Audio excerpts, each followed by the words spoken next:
नमस्कार, आप देख रहे हैं स्टैंड टुडे। मैं हूं निशा। स्वागत है आपका हमारे खास बुलेटिन देश प्रदेश में। जम्मू श्रीनगर राष्ट्रीय राजमार्ग रात भर हुई बर्फबारी के बाद बंद कर दिया गया है, जबकि जम्मू कश्मीर के डोडा जिले के गुरमुल गांव में भारी बारिश के बाद हुए भूस्खलन की वजह से 8 परिवारों को सुरक्षित स्थानों पर ले जाया गया है। अधिकारियों ने शनिवार को बताया कि 270 किलोमीटर लंबे राजमार्ग पर स्थित जवाहर टनल की जमीन पर बर्फ की 9 इंच की परत जमा हो गई है और मरोग मगे रोड को पंथियाल में बारिश के बाद कई स्थानों पर भूस्खलन की वजह से सड़क बाधित हुई है। अधिकारियों ने बताया कि रणनीतिक रूप से अहम सड़क पर यातायात तेजी से बहाल करने के लिए प्रयास किए जा रहे हैं। यह सड़क कश्मीर घाटी को देश के अन्य हिस्सों से जोड़ती है। डोडा जिले में अधिकारियों ने बताया कि कास्तीगढ़ के गुरमुल गांव में भारी बारिश के बाद भूस्खलन हो गया, जिससे 8 परिवारों को सुरक्षित स्थानों पर भेजा गया। उन्होंने बताया कि जिला प्रशासन ने परिवारों को रहने के लिए स्थान एवं राहत सामग्री उपलब्ध करवाई है। अधिकारियों ने बताया कि राष्ट्रीय राजमार्ग पर मरोग और मगी रोड कोर्ट में भूस्खलन हुआ है, जबकि पथियाल में पर्वत से लगातार पत्थर गिर रहे हैं। उन्होंने ये भी बताया कि संबंधित एजेंसियों ने अहम सड़क साफ करने के लिए कर्मी और मशीनों को सेवा में लगाया है। दक्षिण कश्मीर के शोपियों को जम्मू क्षेत्र के पुंछ और राजौरी जिलों को जोड़ने वाला वैकल्पिक मार्ग मुगल रोड, पी की गली और आसपास के इलाकों में भारी बर्फबारी के बाद 8 दिसंबर को यातायात के लिए बंद कर दिया गया था और अधिकारियों ने बताया कि किश्तवाड़ जिले के अलग अलग हिस्सों में 3 से 9 इंच तक बर्फबारी की खबरें हैं। कृषि कानूनों के खिलाफ किसानों का आंदोलन उग्र होने की संभावना है। दरअसल किसान संगठनों ने दिल्ली जयपुर राष्ट्रीय राजमार्ग पर ट्रैफिक ठप करने की चेतावनी दी है। 9 दिसंबर के सरकार के प्रस्तावों को ठुकराने के बाद किसानों ने अपना आंदोलन तेज करने की घोषणा की। वहीं दूसरी ओर राजस्थान के कई जिलों में किसानों ने टोल प्लाजा का घेराव किया और टोल फ्री करवाए। वहीं गुरुग्राम और फरीदाबाद में पुलिस अलर्ट रही और सुरक्षा के पुख्ता इंतजाम किए। किसानों ने अंबानी और अडानी के टोल प्लाजा के भी फ्री करवाए और वहीं किसान अब 14 दिसंबर को डीसी ऑफिस और भाजपा नेताओं के घरों का घेराव करेंगे। वहीं भारतीय किसान यूनियन ने कृषि कानूनों के खिलाफ सुप्रीम कोर्ट में याचिका दायर करके कहा कि ये मनमाना, असंवैधानिक और किसान विरोधी है। टीम इंडिया के पूर्व दिग्गज ऑलराउंडर युवराज सिंह 39 साल के हो गए हैं और किसान आंदोलन के समर्थन में युवराज सिंह ने इस साल बर्थडे सेलिब्रेट नहीं करने का फैसला किया है। बर्थडे के दिन अपनी इच्छा जाहिर करते हुए युवराज सिंह ने कहा कि वो चाहते हैं कि किसानों की सारी मांगे जल्द से जल्द पूरी हो जाए। आंदोलन को धार देने के लिए आक्रामक स्वभाव और पारंपरिक हथियारों से पहचाने जाने वाले निहंग सिखों ने भी किसानों को समर्थन देने का फैसला किया है। देश के कोने कोने से निहंगों के जत्थे दिल्ली पहुंच रहे हैं और छत्तीसगढ़ से भी किसानों का जत्था पहुंचा है। वहीं कांग्रेस और आम आदमी पार्टी भी किसान आंदोलन के समर्थन में उतर आई है। कृषि मंत्री नरेंद्र सिंह तोमर ने जारी किसान आंदोलन के बीच कहा कि सरकार ने किसान यूनियनों को जो प्रस्ताव भेजा था उसका अब तक कोई जवाब नहीं आया है। हमें मीडिया के माध्यम से सूचना मिल रही है कि किसान संगठनों ने प्रस्ताव को खारिज कर दिया है, लेकिन हमें इसकी कोई सूचना नहीं दी गई। यदि किसानों को किसी प्रावधान पर कोई आशंका है तो अब हम बातचीत के लिए तैयार हैं। ये कानून किसानों की बेहतरी के लिए है। नए कृषि कानूनों का विरोध कर रहे किसानों को स्पष्ट संदेश देते हुए प्रधानमंत्री नरेंद्र मोदी ने शनिवार को कहा कि कृषि क्षेत्र में किए गए सुधारों से उन्हें नए बाजार उपलब्ध होंगे और उनकी आय बढ़ेगी। उन्होंने ये भी कहा कि नए कृषि कानूनों के जरिए कृषि क्षेत्र में बाधाओं को हटाने का काम किया गया है। इससे क्षेत्र में नई प्रौद्योगिकी आएगी और निवेश बढ़ेगा। प्रधानमंत्री ने देश के प्रमुख उद्योग मंडल फिक्की की 93वीं सालाना आम बैठक का वीडियो कॉन्फ्रेंसिंग के जरिए उद्घाटन करते हुए ये बात कही कि उन्होंने उद्योगपतियों को कृषि क्षेत्र में निवेश करने की अपील करते हुए कहा कि इस कृषि क्षेत्र में निजी क्षेत्र की ओर से जितना निवेश होना चाहिए था वही नहीं हुआ है। उन्होंने कहा कि विभिन्न फसल और फल सब्जियों को उगाने वाले किसानों को आधुनिक तकनीक का जितना समर्थन मिलेगा उतना ही उनकी आय बढ़ेगी। मोदी ने ये बात ऐसे समय कही जब किसान संगठन 3 नए कृषि कानूनों के विरोध में दिल्ली की सीमाओं पर बैठे हैं और सरकार से इन कानूनों को वापस ले जाने की मांग कर रहे हैं। पीएम मोदी ने कहा कि कृषि क्षेत्र में किए गए सुधारों से इस क्षेत्र में खड़ी दीवारों को हटाने का काम किया गया है। उन्होंने ये भी कहा कि कृषि क्षेत्र में जरूरी ढांचागत सुविधाएं हो, खाद्य प्रसंस्करण क्षेत्र हो, बेहतर भंडारण सुविधाओं की बात हो, इन सब के बीच दीवारें थी उन्हें हटाया जाए और बाधाएं हटने से किसानों को अपनी उपज बेचने के लिए नए बाजार मिलेंगे, आधुनिक कोल्ड स्टोरेज उपलब्ध होंगे, निवेश बढ़ेगा और इन सब का लाभ मिलेगा। प्रधानमंत्री ने कहा कि उनकी सरकार ने पिछले वर्षों के दौरान अर्थव्यवस्था के विभिन्न क्षेत्रों के बीच खड़ी दीवारों को हटाने के लिए कई कदम उठाए हैं। बैंकों में जनधन खाते के जरिए नई शुरुआत की गई। बैंक खाते, आधार कार्ड और मोबाइल की त्रिनीति को जोड़कर बदलाव लाया गया और इसी के बल पर आज देश दुनिया में सबसे बड़ा प्रत्यक्ष लाभ अंतरण डीबीटी हो रहा है, जिससे सरकारी लाभ सीधे लाभार्थियों के बैंक के खाते में पहुंच रहा है।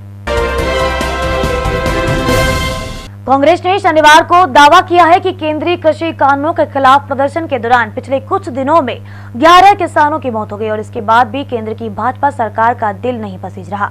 पार्टी के पूर्व अध्यक्ष राहुल गांधी ने एक खबर का हवाला देते हुए ट्वीट करके कहा कि कृषि कानूनों को हटाने के लिए हमारे किसान भाइयों को और कितनी आहुति देनी होगी।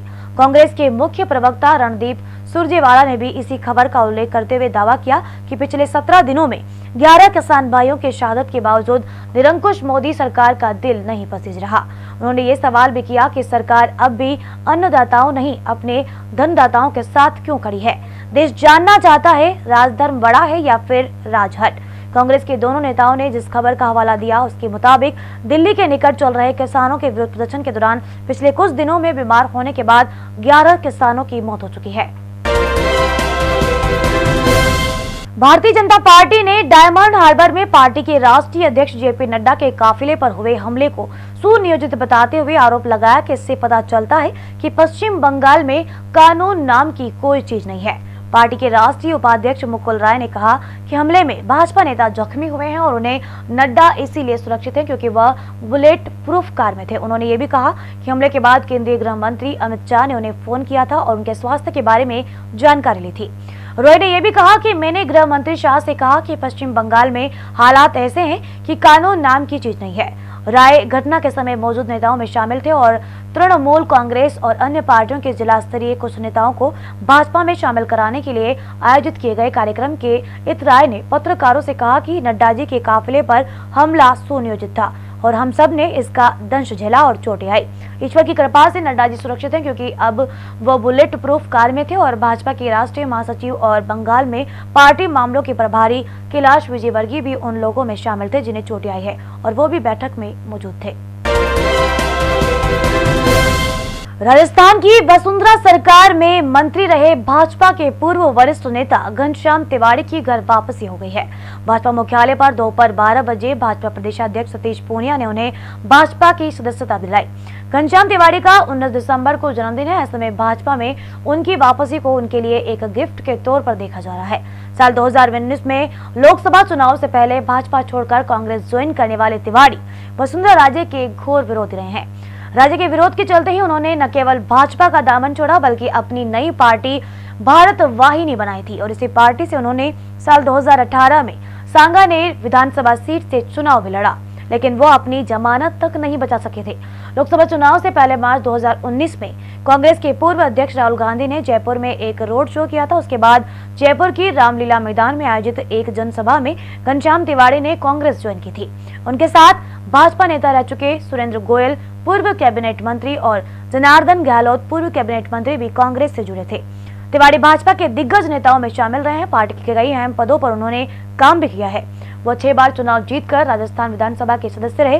तिवारी 1980 में पहली बार सीकर से विधायक बने और इसके बाद 1985 से 1989 तक सीकर से विधायक रहे। 1993 से 1998 तक विधानसभा क्षेत्र चौमू से विधायक बने। जुलाई 1998 से नवंबर 1998 तक भैरू सिंह शेखावत सरकार में ऊर्जा मंत्री भी रह चुके हैं।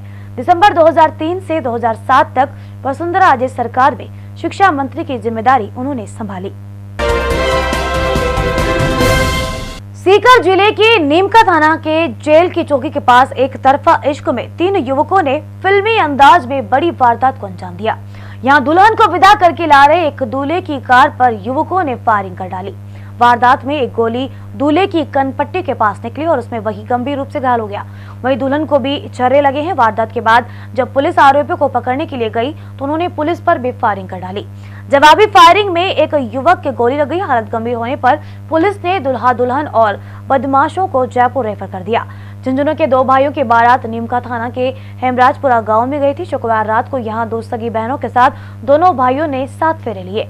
सुबह दोनों अलग अलग कार में दुल्हनों को लेकर लौट रहे थे। स्टेट हाईवे पर कार आते ही बाइक सवार 3 युवकों ने एक कार का पीछा करना शुरू कर दिया। 2 बार ओवरटेक भी किया, लेकिन चालक ने कार नहीं रोकी। इसके बाद बदमाशों ने कार के आगे बाइक लगा दी। कार के रुकते ही एक बदमाश ने सामने से देशी कट्टा के 2 फायर किए और उसके बाद एक गोली दूल्हा संजू की कनपट्टी को घायल करते हुए निकल गई। वहीं दुल्हन कोमल के बीच छर्रे लगे हैं। वारदात को अंजाम देने के बाद तीनों युवक मौके से भाग निकले। वारदात के बाद पुलिस मौके पर पहुंची। आसपास के लोगों से पूछताछ की तो पता चला कि इंद्राज गुर्जर और कालू सैनी नाम के 2 युवकों के एक अन्य ने दूल्हे पर हमला किया। पुलिस को पता चला कि बदमाश बाराधूनी मंदिर इलाके से छिपे हैं। इसके बाद थाना प्रभारी नरेंद्र पुलिस दल के साथ आरोपियों को गिरफ्तार करने के लिए पहुंच गए और इसी दौरान बदमाशों ने फायरिंग कर दी। इसमें नरेंद्र सिंह बाल बच गए। जवाबी कार्रवाई में बदमाश इंद्राज गुर्जर के पैर में गोली लगी। वहीं कालू को भी पुलिस ने पकड़ लिया, जबकि तीसरा आरोपी अभी भी फरार है।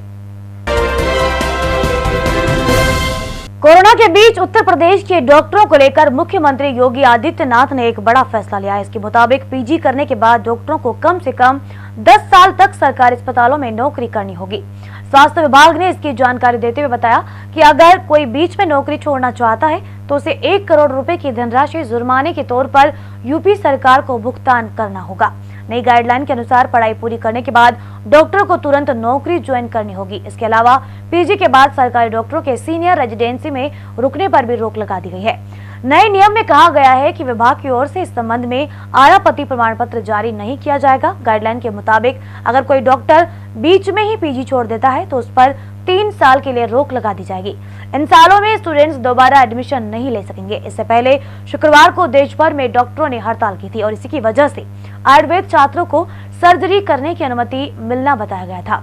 यूपी के गांव-गांव में प्राथमिक और सामुदायिक स्वास्थ्य केंद्र खुले हैं, लेकिन ये केंद्र डॉक्टरों की कमी से जूझ रहे हैं। कई स्वास्थ्य केंद्र फार्मासिस्ट तो कई अन्य कर्मचारियों के भरोसे चल रहे हैं और इसके अलावा जिला मुख्यालयों पर बने अस्पतालों में भी डॉक्टर्स की कमी है। सरकार के इस फैसले से प्रदेश में डॉक्टर्स की कमी की समस्या का समाधान होगा। फिलहाल हमारे खास बुलेटिन देश प्रदेश में इतना ही। अब दीजिए निशा को इजाजत। एसटीएन टुडे टीम की ओर से नमस्कार।